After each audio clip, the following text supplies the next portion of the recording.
do? It's your boy DOA. Back with another episode of Putting It Together. We back on LeFraud James today, man. Some new information came out, plus my wheels been turning since that last video where I asked who chose him as the chosen one. It looked like it was ordained by the basketball elites. You know what I'm saying? Now that we see that NBA lottery, this shit rigged like the daggone Kentucky lottery. You know what I'm saying? It's rigged like a fucking slot machine in Vegas. So, I know a lot of y'all saying that Dallas Mavericks won that lottery, the NBA draft lottery. And that's very interesting, seeing as how they just donated Luka Doncic to the Lakers in a trade that a lot of people said didn't make sense. Why would the Dallas Mavericks trade the player that took them to the NBA Finals and was only 25 years old?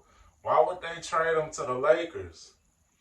So we're going to kind of get into it, man. We're going to get into it outside of the obvious that Dallas Mavericks only had a 1.8% chance of winning that NBA lottery.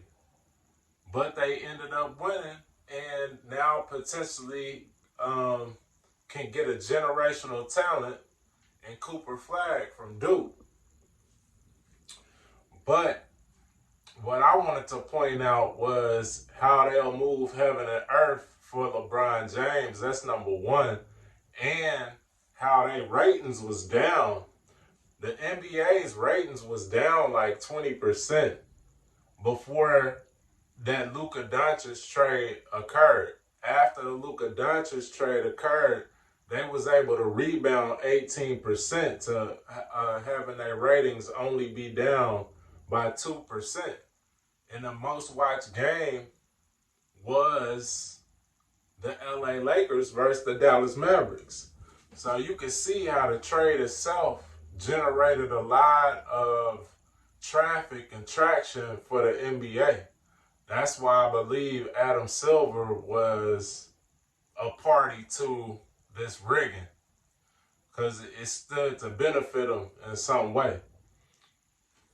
But for a lot of y'all, I don't know if y'all seen that back in 2018, LeBron was saying he dreamt of playing with Luka Doncic. And they want you to believe, well, we'll play that, let you see that.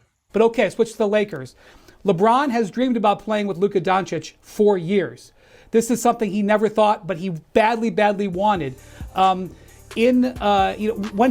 Luka was deciding where he was going to go within Nike, LeBron pressed him very hard to come to his shoe brand within Nike. He ended up going with the Jordan brand, but he was trying to recruit him then. He saw a vision of the two of them playing together. A couple of years ago, Kyrie Irving tried to get LeBron to figure out a way to get to Dallas. And LeBron said, no, Kyrie, come to LA. But, the reason that Kyrie wanted to think to see if that was possible when LeBron was a free agent was because he knew that the Luka-LeBron connection was there. So I'd have to think about it and see them play together. But while LeBron is losing a teammate that he's won a championship with, and I'm sure when he was brought with this, he was in shock. I haven't spoken to him or heard from him, but I have to assume that he will have a lot of excitement because he has dreamed of this, and I'm sure he thought it was never going to happen in his career. Actually, would I like to play with Kevin Durant? Ask me right now. Would you like to play with Kevin Absolutely. Durant? Ask me if I like to play with Jimmy Butler. Would you like to play with Jimmy Ask Butler? me about Kyrie Irving, Giannis. Ask me about Embiid, Ben Simmons. Go ahead, all of them. Luka Doncic. Ask me right now. Come on, guys. It's not rocket science. It's not rocket science. These are great players. Absolutely. I would love to play with a lot of great players. That's just who I am. So people get caught up in bunches. Sometimes when they wish they can control what you say, and they can't control me at all. And I play by the rules.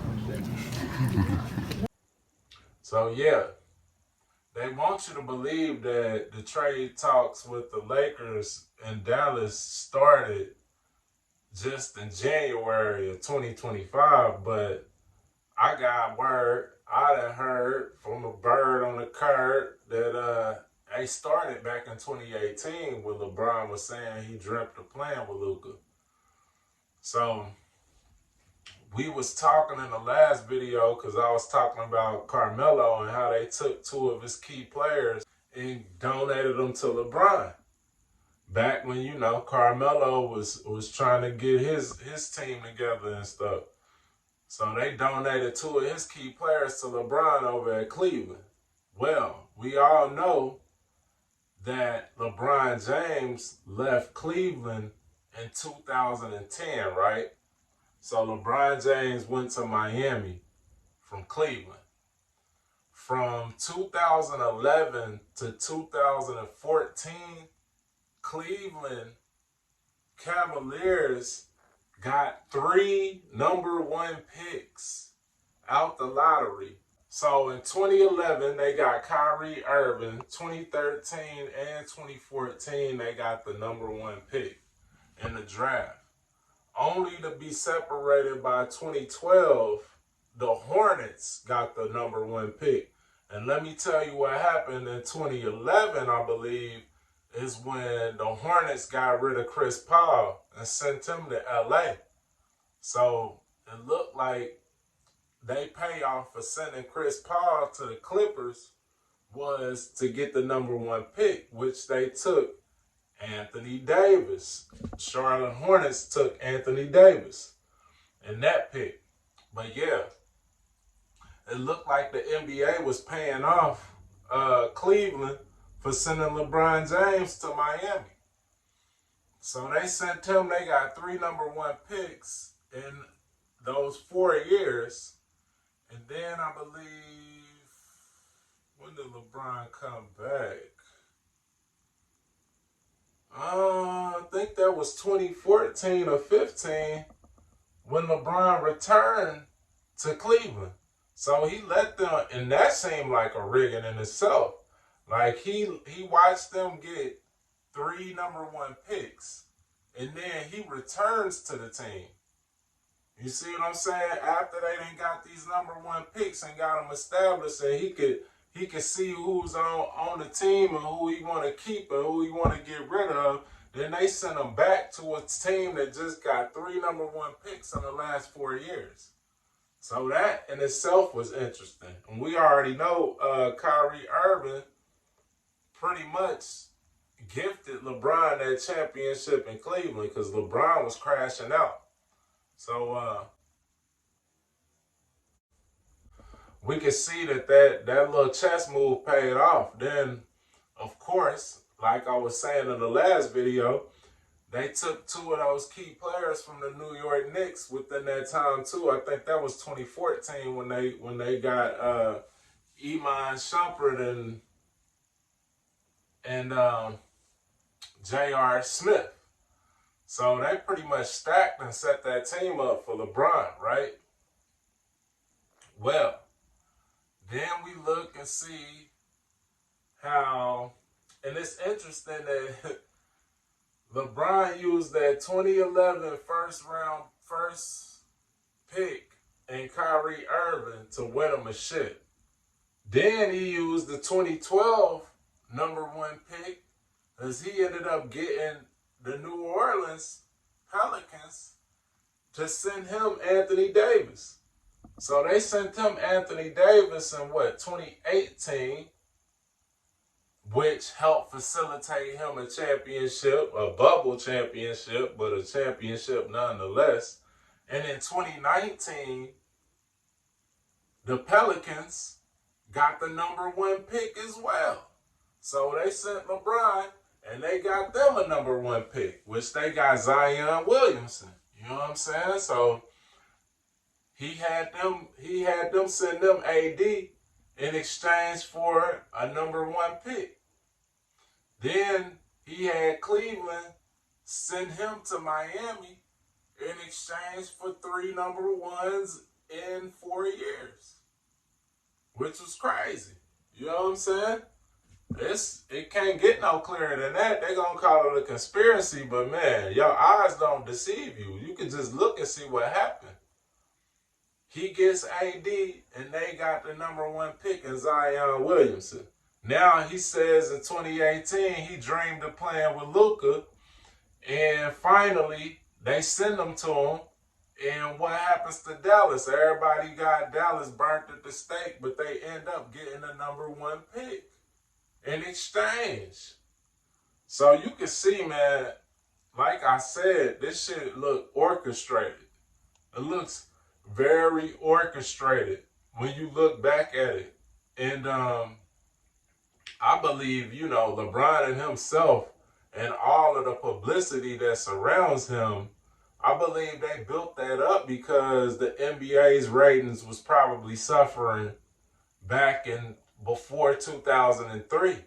With Jordan leaving the league, I know I stopped watching it for real. I wasn't the biggest Kobe Bryant fan back then. I still ain't no huge Kobe Bryant fan, but I do got a lot of respect for him.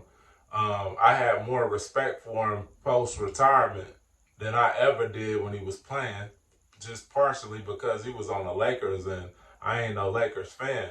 I did think he was real good. I hated for any team that I was rooting for to have to play against him, but I didn't really like him like I ended up kind of liking him before he passed. But I do know that, those ratings was down when Jordan left. And I think they tried to help him recover by putting so much publicity around LeBron James. Of course, he did some things to live up to the hype in some ways, but it's even interesting that in 2003, Cleveland had the number 1 pick because that was pretty much his hometown. I think we all was kind of blinded by the light because we all kind of took a liking to LeBron James and nobody really questioned that lottery back then and how would Cleveland just by chance happen to get the number 1 pick when they got a prospect that's from Akron, is the number 1 prospect in the country at that time. So I believe even that was orchestrated. I believe a lot of the NBA's moves has been orchestrated. Even probably, I think I've seen a lot of things even surrounding Jordan that probably was orchestrated. But I can't take nothing away from the eye test of what we seen with Jordan and the competitor that he was. But I do believe a lot of things around him was probably orchestrated as well. And before I get out of here, man, just a prediction. I'm going to tell y'all, I feel like this NBA Finals is going to be the New York Knicks versus the Minnesota Timberwolves.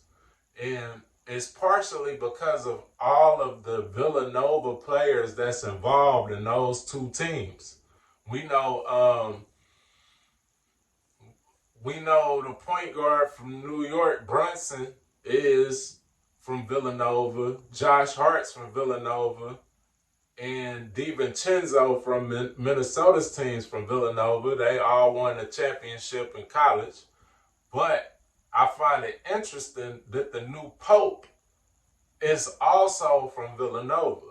So me and my chick, we've been talking about it, and we both feel like, it's probably going to be New York versus Minnesota, Villanova on Villanova crime, which probably the New York Knicks are going to win just by the amount of Villanova players that they got on their team in comparison.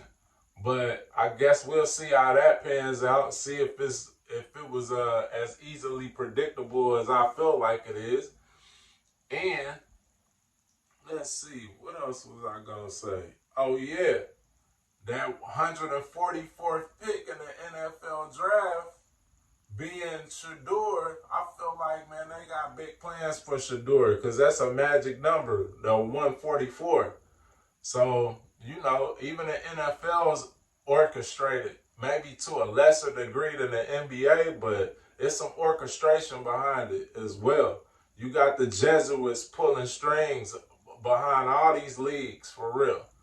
And yeah, I might make another video for Shador so we can get into it. But I just wanted to come back, double back on that NBA lottery, that not so random lottery that they running. Shit's crazy, man.